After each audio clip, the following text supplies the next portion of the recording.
Welcome to our week 3 discussion. We have the development of science in Mesoamerica under the civilizations of the Olmec, Maya, Aztec, and Inca.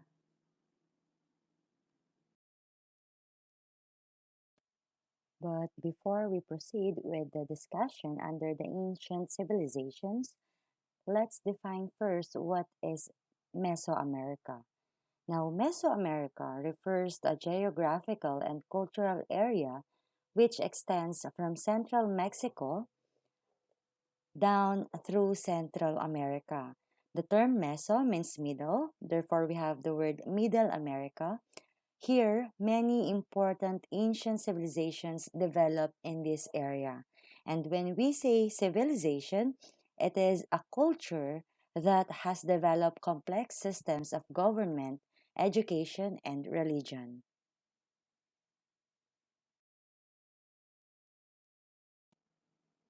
Now, let's start our discussion to the civilization under the Olmec.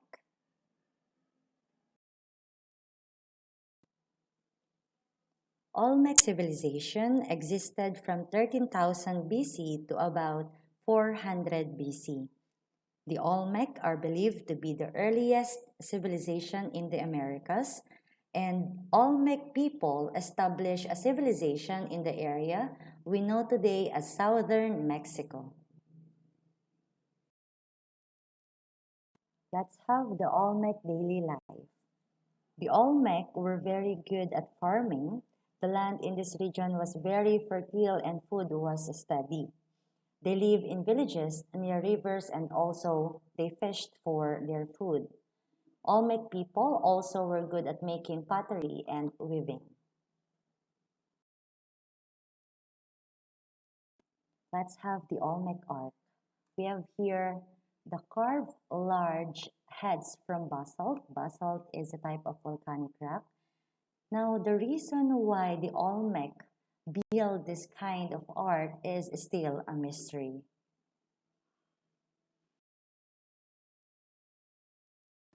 Now, let's have the Olmec technology. The Olmec used an early form of glyph writing to record events, dates, and to tell stories. Now, when we say glyphs, these are pictures that represent words, just like in the illustration given. Olmecs were also considered as incredible astronomers because they developed a calendar that was amazingly accurate for its time. Now, in terms of trading, it is believed that the Olmec didn't focus on warfare and conquest, but instead, they influenced other cultures mainly through trade. That's why most Olmec cities serve as trade centers, and they mainly traded for luxury items such as precious stones. Also, knowledge and ideas were exchanged at these trade centers. Now, as a result, the Olmec culture spread throughout much of Mesoamerica. In religion, the Olmec worshipped several gods such as fire god and corn god, but their main god was the jaguar. Now, they believed that their god brought rain. Also, pyramids built in the center of their cities were probably used for religious reasons. Next, let's proceed to the mysterious Maya.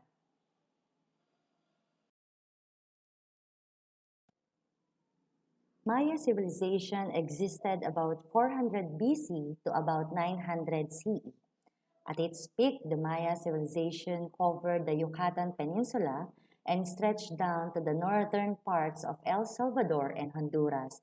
Now, this area had natural barriers such as mountains and water in order for them to help and protect the Maya civilization for 13,000 years.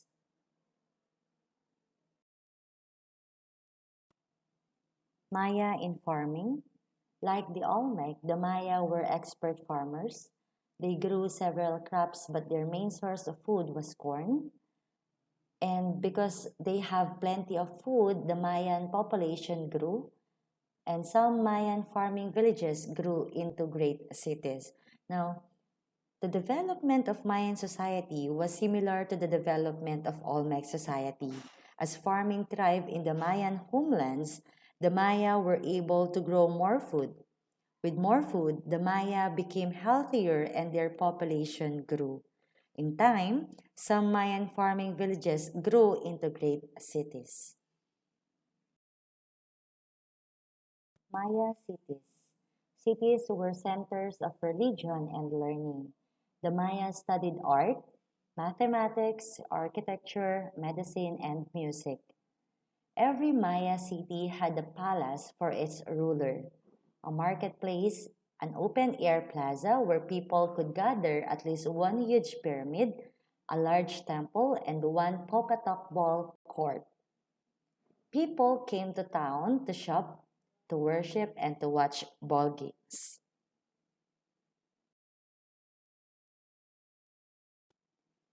Now we have two of the largest cities. So we have the Tikal, located in the present-day country of Guatemala.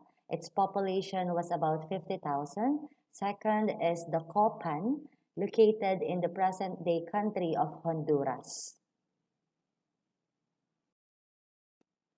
Maya's contribution to the number system was the idea of the number zero. Now, this invention made the Maya's calendar accurate. In religion, the Maya worshipped the gods of nature.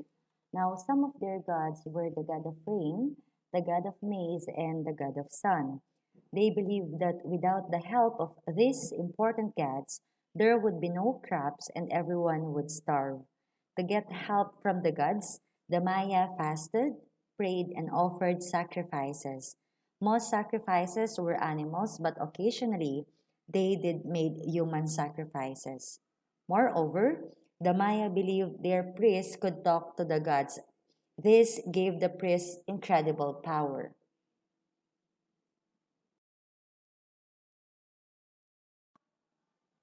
Now, let's proceed to the mysterious downfall of the Maya civilization. Around 800 CE, the Maya began to abandon their cities and their population declined. But the reasons for these events are still a mystery. The demise of the Maya civilization may have been caused by food shortages, diseases, or wars. Now, after the downfall of the Maya civilization was the dawn of the new civilization, and they were the awesome Aztecs. Now, let's have just a short introduction about the Aztecs. The Aztec tribe lived in ancient Mexico for about 400 years. For the first 200 years, the Aztecs were constantly on the move. No one wanted the Aztecs as neighbors because they practiced human sacrifice. They believed that if their gods were not fed, they would not do their jobs. The sun god would not bring up the sun and everyone would die. Now, to keep their gods happy, the Aztecs believed that human sacrifice was necessary. They used people to feed their hungry gods. Some of the people they sacrificed were Aztecs. However, most of the people were sacrificed were captured from neighboring tribes. This did not make them popular with their neighbors.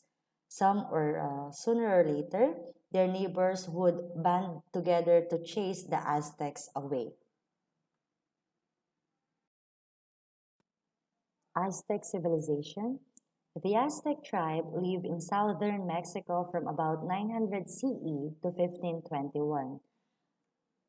In the 11,000s, the Aztecs settled in the Valley of Mexico on the swammy shores of Lake Texcoco and on a small island in the lake.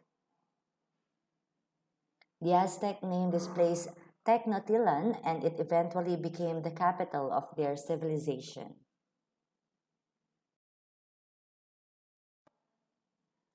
Tenochtitlan had broad avenues, beautiful plazas, markets, temples, and palaces. Now, to build this Tenochtitlan into the city they wanted, The Aztec knew that they would need many engineers, builders, and other specialists. And in order for them to solve this problem, the Aztecs set up a system of public schools. And all Aztec children went to school where they learned Aztec history, religion, and a specialized profession. There were three different schools, one for girls and two for boys. First is the all girls school. Here, girls learned about religion and were trained to be good wives and mothers. They also learned how to cook, sew, and how to care for their children and make beautiful woven textiles. Next, sons of the upper class. They were the sons of the upper class, sons of wealthy traders and merchants. They studied law, writing hieroglyphics, medicine, engineering and building, interpretation of dreams and omens, and self expression. They also learned about their history and religious beliefs. It was believed to be a tough school. The boys were humiliated and tormented to toughen them up. School for the sons of commoners and slaves. The other boys' school was for sons of commoners. Its main goal was to train warriors and farmers. Boys had to sleep under skimpy blankets. They were given hard bread to eat. The commoners' school also taught history, religion, manners, correct behavior, and important rituals along with singing and dancing.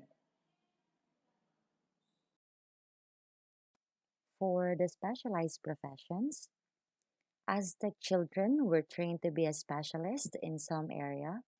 Boys studied how to be farmers, traders, engineers, builders, astronomers, and doctors. Now, those students who became builders and engineers designed and built amazing Aztec cities, including the capital city of Tenochtitlan.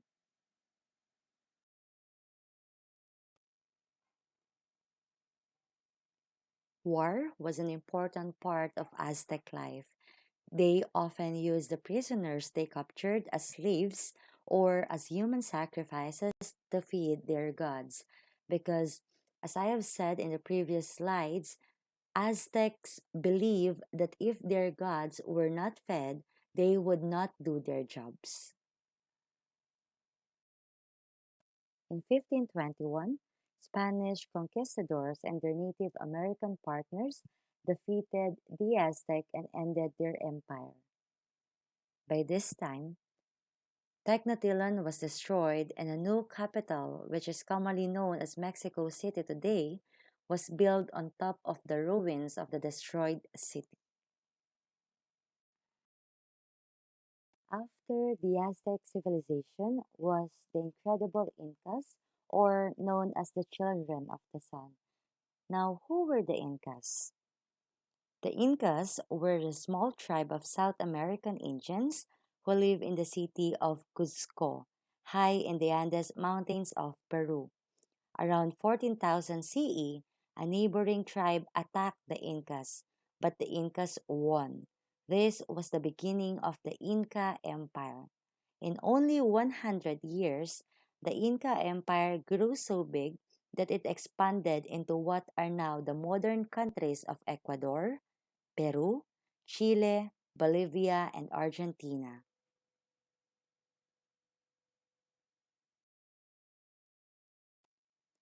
One thing that helped the Incas grow so rapidly was their system of a strong central government. Everybody worked for the state, and in turn, the state looked after everybody. The head of the government was called Sapa Inca. He ruled his people by putting his relatives in positions of power. For example, the Sapa Inca was at the top of the pyramid. Next came the four members of the Supreme Council. Now, this member ruled one of the four quarters that made up the Inca Empire. Each quarter was divided into regions, and each region was divided again, and so on. Now, those judges Army officers, top officials, and tax collectors were all relatives of the Sapa Inca. Since punishment was harsh and swift, almost no one broke the law. That's why common people had no freedom. In terms of service tax, local officials kept a detailed census. Now, when we say detailed census, it is an official count of all the people in an area and how they each make a living. Now, each common person was listed in the census. Each person listed had to pay a tax. Incas loved gold and silver, but they had no use for money.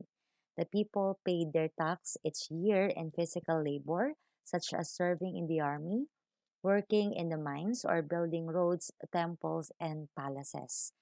Although the people had no freedom back then, everyone in the empire was well fed and no one was homeless. Everyone had warm clothes to wear, and common people were well treated because they were needed as workers. When times were tough or people retired, the state looked after them. Now, these were all the advantages during the Inca civilization.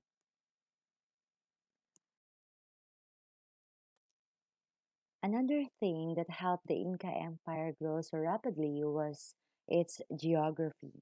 The empire had three main geographical regions. This was the Andes Mountains, the Amazon jungle, and the coastal desert. Each was a natural barrier, and the Incas made their home between the jungle and the desert high in the Andes Mountains of South America. The Incas must have entered the jungle occasionally. Now I am referring to the Amazon jungle, as they knew about the valuable things that could be found in the Amazon, such as wood, fruit, and natural medicines. However, they never established settlements there. For the coastal desert, this is between the Andes Mountains and the Pacific Ocean, about 2,000 miles long and from 30 to 100 miles wide. However, it was not a completely barren. A few fertile strips occur where small rivers and streams run from the Andes mountain tops to the sea. The Incas traded with the people who lived there. Okay, so high in the Andes Mountains, the Incas connected their empire with 14,000 miles of well-built roads. Some sections of road were over 24 feet wide and some were even paved.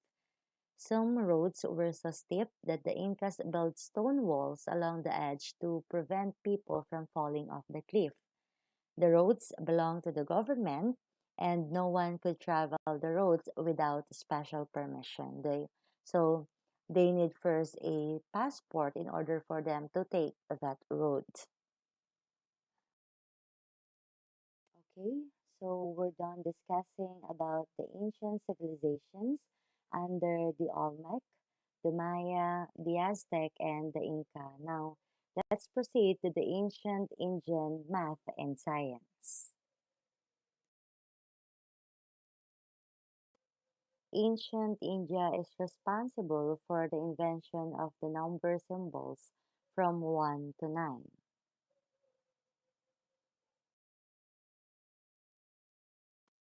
Indians also invented the idea of infinity because they needed a symbol for a quantity that didn't stop.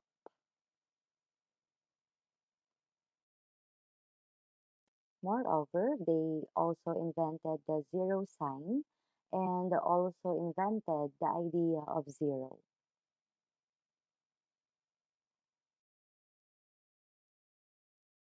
So those are all for mathematics. For science, they understood the concept of gravity. They also knew that the world was round and not flat, and they also excelled in astronomy.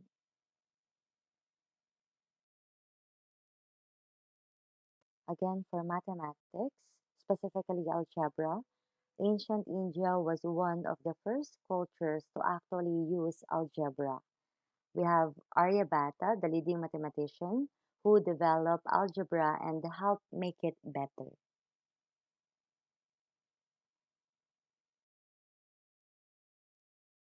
Now, in the slide presented, we have a picture of Aryabhata. Aryabhata was the mathematician responsible for the development of infinity and also developed the mathematical algorithm.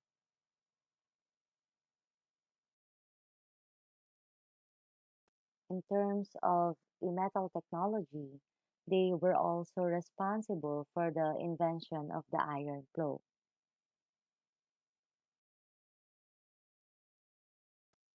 Last but not least, we have Sushruta. Sushruta is now known all over the world for his groundbreaking work in medicine. Believe it or not, Sushruta is the ancient Indian doctor that did the first kind of plastic surgery where he could reconstruct a nose.